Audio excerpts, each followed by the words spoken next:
Bismillahirrahmanirrahim. Sevgili genç kardeşlerim, Hüdapar İzmir Gençlik Kolları olarak bu yıl bahar etkinliklerimizin açılışını anlamlı bir bisiklet turuyla gerçekleştiriyoruz.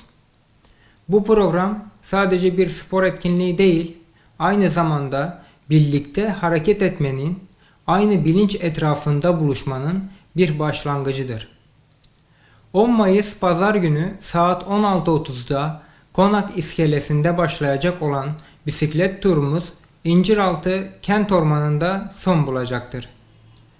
Bu yılki etkinliklerimizin ana teması Gazze ve gençliktir.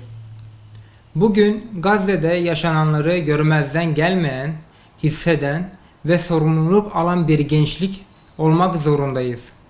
Bizler sadece izleyen değil, bilinçli ve duyarlı bir nesil olmak için buradayız.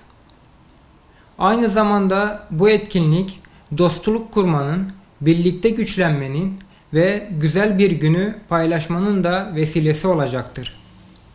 Pedallarımızı sadece bir yol için değil, birlik, kardeşlik ve farkındalık için çevireceğiz.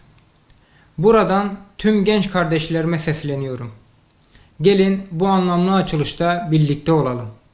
Unutma, sen yoksan bir kişi eksiyiz.